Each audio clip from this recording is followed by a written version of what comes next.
मेरा मित्र माननीय खगेन्द्र सुनवार निर्वाचित भएर यहाँ आउनुभएको छ। चुनावी दौडका सिलसिलामा उहाँका विषयमा विवाद आउँदा थाहा छैन उहाँले गल्ती गर्नुभयो गर्नु भएन, तर उहाँले माफी माग्नुभयो।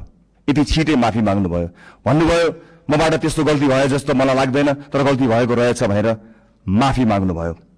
म आज सिङ्गो सदनबाट सिङ्गो देशलाई भन्न चाहन्छु, गल्ती गरेको हो कि होइन भन्दा अन्यल हुँदा खगेन्द्र सुनारले माफी मागे। खगेन्द्र सुनारहरूमाथि युगौं युगसम्म गरिएको अन्यायको लागि हामीले माफी माग्यौं।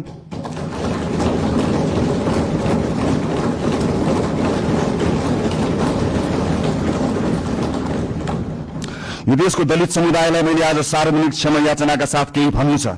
यो सरकार शताब्दीदेखिको विभेदको, अन्यायको, अत्याचारको इतिहाससँग पहिलो पटक सामूहिक र सार्वजनिक माफी माग्दैछ, त्यो पनि यो सदनबाट।